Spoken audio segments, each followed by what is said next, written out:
Fala, amantes do futebol, sejam muito bem-vindos a mais um vídeo aqui no Tática Didática. E no vídeo de hoje a gente vai falar sobre a vitória do Flamengo sobre o Internacional, que faz o Flamengo dar mais um passo de confiança, mais um passo de dessa retomada de confiança do Flamengo para a final da Libertadores e ser o último jogo, a última vitória com a equipe titular do Flamengo, ou mais próximo que o Flamengo pode ter da equipe titular atual para poder jogar a final da Libertadores, que acontece no dia 27. Então, queria pedir para vocês se inscreverem no nosso canal, deixar aquele like, compartilhar o vídeo e também não esquecer de dar uma olhadinha no Tatiquista aqui, que na descrição do vídeo tá, que é o nosso clube de membros, que tem diversos benefícios bem legais. Então, dá uma olhadinha lá, que eu tenho certeza que vocês vão gostar bastante e vão apoiar o nosso projeto. Então, bora para a vinheta, que depois da vinheta tem um conteúdo muito top.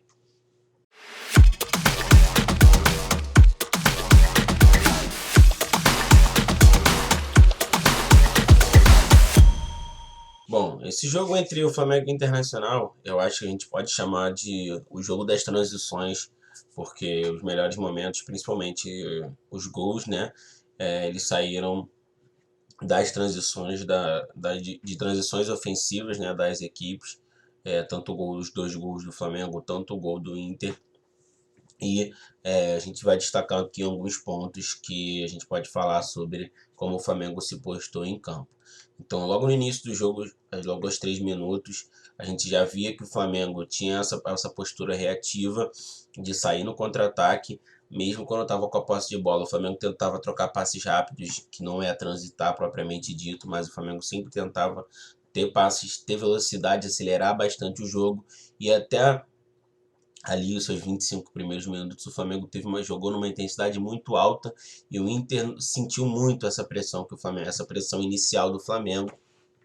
o que não era esperado, né? Quando na verdade normalmente a equipe da casa faz essa pressão nos primeiros 15 minutos. Então logo aos 3 minutos o Flamengo tem esse contra-ataque. Detalhe muito importante nesse gol para mim foi como o Vitinho e o Andrés, eles não aceleraram de qualquer maneira, eles souberam temporizar, então eles souberam o momento certo de passar para o adversário. O Vitinho ganhou velocidade, o Andrés passou para o Vitinho teve a percepção do momento de acelerar, de onde dar o drible, e aí ele acha o Gabriel, que está com um certo espaço, e aí o Gabriel encontra a finalização, faz 1-0, e o Flamengo já começa mal nos 5 primeiros minutos, já está 1-0, isso condiciona muito a forma com que o Inter sente, como o Inter tenta pressionar cada vez mais, tenta correr atrás do placar e pressionar o Flamengo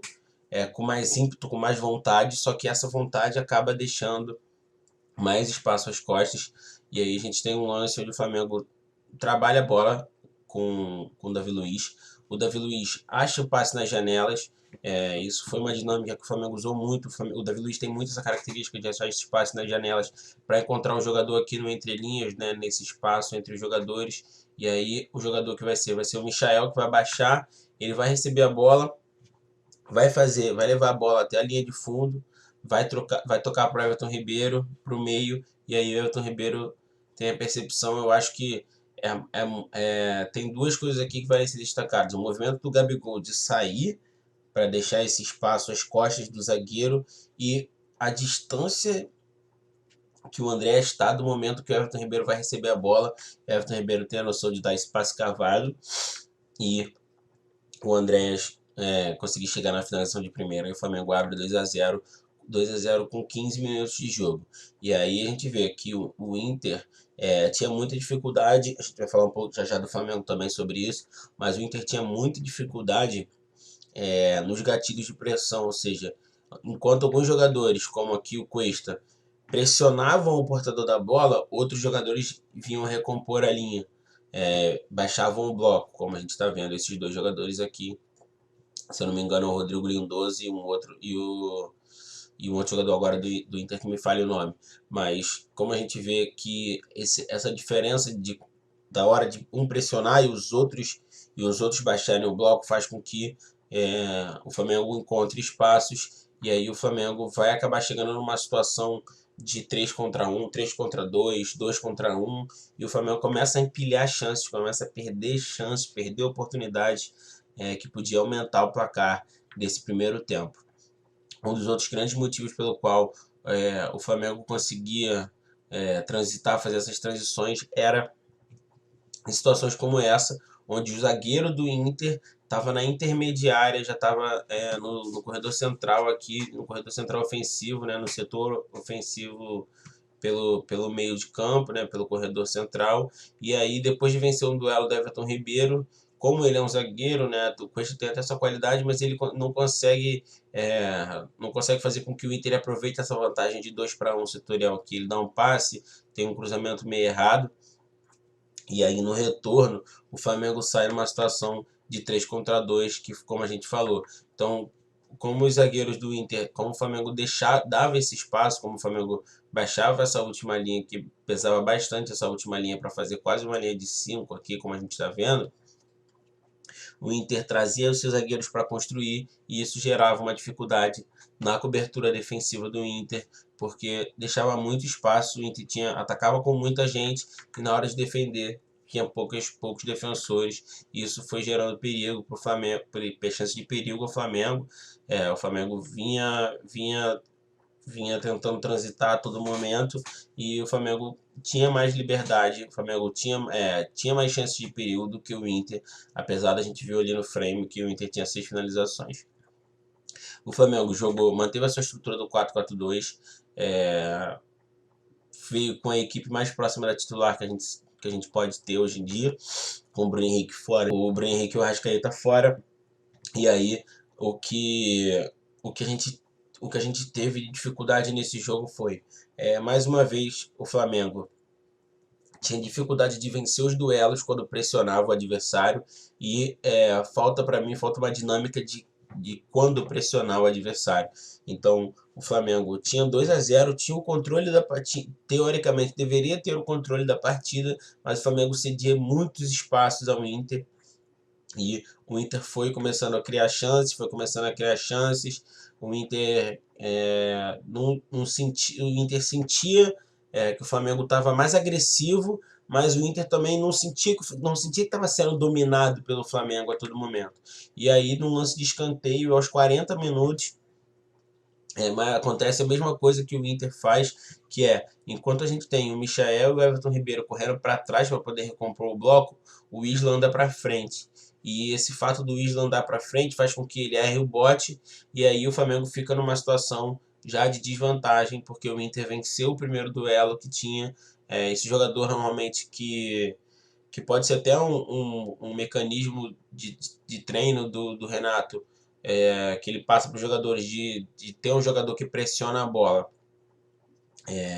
Mas esse mecanismo ele tem que ser feito, ele tem que ser muito certeiro para vencer o duelo ou parar a jogada. Porque se você não para essa jogada aqui, acontece o que aconteceu, e aí você chegou para uma situação de 2 contra 1, onde o Michael está recompondo a última linha junto com o Felipe Luiz, e o Tyson diminui o placar. Ainda teve um outro lance onde o Davi Luiz tirou uma bola em cima da linha,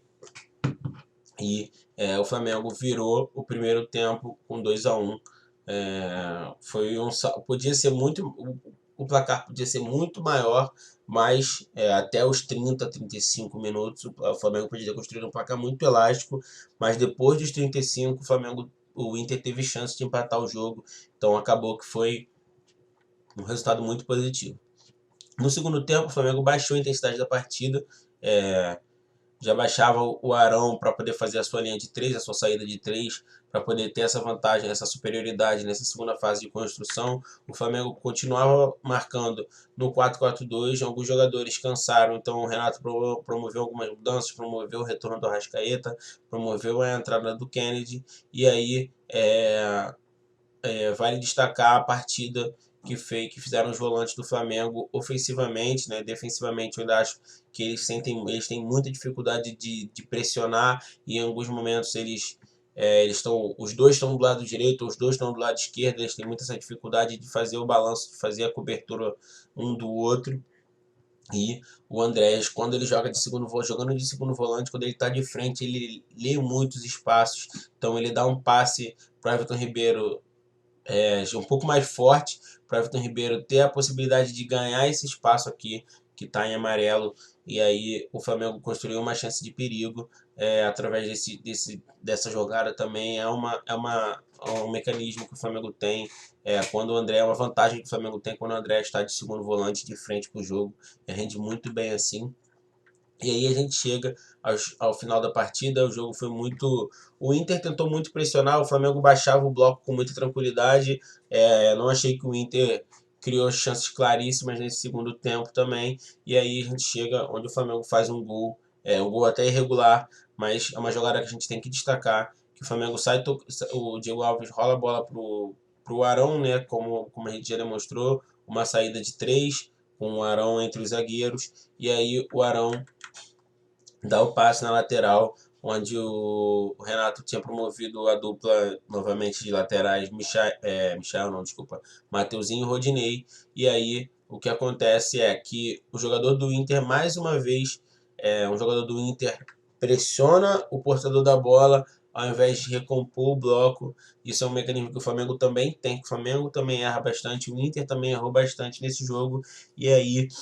aqui a gente vê que o Mateuzinho vai vencer, e a gente já vê que tem esse espaço todo nas costas do lateral esquerdo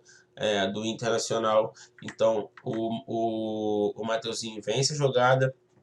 o Mateuzinho vence a jogada, toca pro Rodinei, o Rodinei chega na linha de fundo, faz o cruzamento e o Kennedy faz o gol, mas o gol foi anulado com impedimento do Gabigol, que participou no primeiro pau. O Flamengo fez uma partida boa, eu acho que o Flamengo mostrou a maior arma e também a sua maior fragilidade, que é a transição defensiva, e a sua maior arma é a transição ofensiva. Então, eu acho que o Flamengo é uma equipe que as duas, por um lado, a transição ofensiva tem funcionado muito bem, a transição defensiva tem sido um problema, principalmente pelos gatilhos de pressão e por não vencer esses duelos de pressão, assim como o Moisés aqui não venceu esse duelo. Então, não vencendo duelos como esse aqui, a equipe sempre vai se colocar em risco, e o Flamengo é uma equipe que se coloca muito em risco com situações similares a essa. Então, isso é um detalhe que precisa ser acertado, porque daqui a uma semana certinho tem a final da Libertadores, e a gente vai jogar contra uma equipe que transita muito bem, que tem a característica de transitar bem também. E eu acho até que o Flamengo não vai ser uma equipe que vai propor tanto o jogo o tempo todo, exatamente para evitar com que dê muitas transições à equipe. Eu acho que o Flamengo vai jogar de uma forma um pouco mais tranquila, um pouco mais posicional, com o seu bloco um pouco mais baixo, e vai ele tentar transitar ao invés de dar esse espaço ao seu adversário da Libertadores. Então, amantes do futebol, eu fico por aqui. Espero que vocês tenham gostado do vídeo. Qualquer comentário vocês podem deixar aqui embaixo. Podem fazer um comentário sobre qual a expectativa de vocês para esse jogo da Libertadores, para essa final da Libertadores. Se vocês ainda acreditam na luta pelo título brasileiro. E eu fico por aqui. Até logo.